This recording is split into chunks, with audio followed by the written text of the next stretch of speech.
அதாவது விரைவு நிலையில் உயர்நிலை பள்ளியில் குறிப்பிட்டு சொல்ல வேண்டும் என்றால் உயர்நிலை பள்ளியில் விரைவு நிலையில் உயர் தமிழ் பயிர்பவர்கள் என்று ஒரு குரூப். அவங்க ரொம்ப உயர்ந்த நிலையில மொழி தரத்துல ரொம்ப உயர்ந்த நிலையில இருப்பாங்க. அதற்கு அடுத்த நிலையில தமிழ் என்ற நிலையில மாணவர்கள் கற்பார்கள். அவர்களுக்கு அடுத்த தரமுடையவர்கள். அதற்கும் குறைவான தரம் கொண்டவர்களை அடிப்படை தமிழ் கற்பவர்கள் என்று குறிப்பிட வேண்டும். இந்த மூன்று நிலைகள்ல நம்ம மாணவர்களுக்கு தமிழை நாம் கற்பிக்க வேண்டிய கட்டாயத்தில் இருக்கிறோம். அடிப்படையாக தமிழை கற்றுக் கொடுக்க வேண்டிய அவசியம் நமக்கு இருக்கிறது. அவர்கள் மொழி நிலையில் சற்று பின்தங்கியவர்களாக இருப்பார்கள். அதற்கும் மேம்பட்ட நிலையில் இருப்பவர்கள் வழக்கம் என்று சொல்லக்கூடிய பிரிவினர். அதற்கும் மேம்பட்டவர்கள் உயர் தமிழ் பயில்பவர்கள். இப்ப பாத்தீங்கன்னா இந்த படம் இணையத்துல யூடியூப் என்று சொல்லக்கூடிய பகுதியிலிருந்து முல்லா கதைகள் என்று இருக்கின்றது. இந்த கதைகள் இணையத்துல படத்தோட அங்க அந்த ஒளியோடையும் இருக்கு. இப்ப மாணவர்களுக்கு இப்ப அடிப்படை தமிழ் என்று சொல்லக்கூடிய மாணவர்கள் பெரிதும் கேட்டு பார்த்து அறிவை வளர்த்துக் கொள்ளக்கூடியவர்களாக இருப்பார்கள். இப்ப லேர்னிங் ஸ்டைல் அப்படின்னு சொல்லுவோம். நம்ம கற்றல் பாணி என்று சொல்லும் போது அதுல கேட்டு அறிவை வளர்த்துக் கொள்கின்ற மாணவர்கள் இருக்கார்கள்.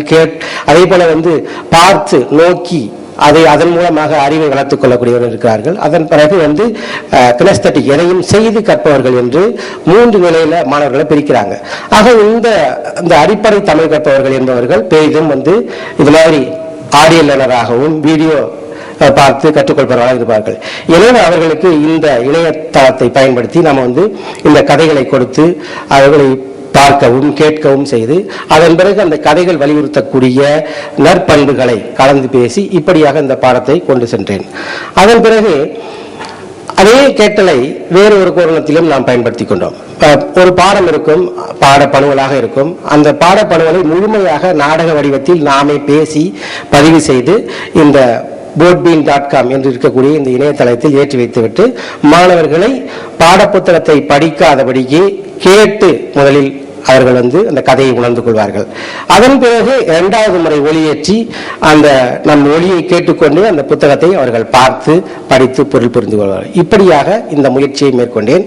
இந்த முயற்சி குறிப்பாக சொல்ல வேண்டும் என்றால் வெற்றிகரமாக இருந்தது. நான் சென்றபோது 2008 அந்த பள்ளிக்கு சென்ற போது மாணவர்கள் பாடப்புத்தகத்தை கொண்டு வருவதில்லை. பாடப்புத்தகத்தை திறந்து பார் என்றாலும் கொண்டு வந்தாலும் திறந்து பார், இந்த பாடம் மூலம் விடு அப்படின்னு சொன்னா பார்ப்பதற்கு தயங்குவார்கள், மறுப்பார்கள். இப்படியான ஒரு நிலை இருந்தது பாடநூலுக்காக. அப்ப என்ன செய்வது, இந்த பாடத்தை எப்படி நிறைவேற்றுவது என்று ஒரு யோசனை இருந்த போதுதான் சரி இப்படி செய்தால் இல்லை என்று எண்ணி அதை இது மாதிரி ஒளி வடிவில் இந்த பாடத்தை நானே பேசி என்னுடைய மகள் என்னுடைய மனைவி மூவரும் சேர்ந்து பேசி அந்த பெண் குரலுக்கு பெண் பேச சொல்லி இப்படியாக பாடத்தை கொண்டு போய் சேர்த்தோம். அப்ப மெல்ல மெல்ல மாணவர்களுக்கு அந்த பாடப்புத்தகத்தை கொண்டு வரக்கூடிய ஆர்வ நிலை ஏற்பட்டது. இப்படியாகவும் நாம் முயற்சிகளை மேற்கொள்ளலாம். சரி, இது ஒரு நிலையில் இருக்க மாணவர்களிடம் இப்ப மரபு தொடர்கள் இருக்கு. அவசர குடுக்கை, அகமும் புறமும், இது மாதிரியான மரபு தொடர்கள் இணைமொழிகளா எங்களுடைய பாடத்திட்டத்தில் வைக்கப்பட்டிருக்கிறது. அவர்களோ புலம்பெயர்ந்தவர்கள், அவர்களுக்கு இதனுடைய சொற்பொருள் அவ்வளவாக சூழ் அமைவு இந்த அரக்க பறக்க அவசர குடுக்கை என்பதை எந்த சூழல்ல பயன்படுத்துவது என்று தெரியாது. அதனால அது பாடநூல்ல போடப்பட்டிருக்கிறது. இருந்தாலும் அதை பார்த்து நீ ஒன்றை போல செய்து உருவாக்கு, இது போல நீ ஒன்றை உருவாக்கி பேசு என்று சொல்லுவோம். அப்ப தயங்குவார்கள். அப்ப 4 பேரா 3 பேரா உட்கார்ந்து சேர்ந்து தயாரித்து பேசுங்க அப்படின்னு சொல்லும்போது சேர்ந்து தயாரித்து அவர்களை ஒன்றை உருவாக்கி சொல்லிவிடுவார்கள். அதை பையில் ஒரு சிறிய ரெக்கார்டர் அதை வாங்கி அதில் பதிவு செய்து அதன் பிறகு அதை கம்ப்யூட்டரில் கொண்டாந்து அதை மாற்றி அதனுடைய ஒலி குறியீடை மாற்றி அதன் பிறகு இந்த இணையதளத்தில் போட்டு வைத்திருக்கிறேன்.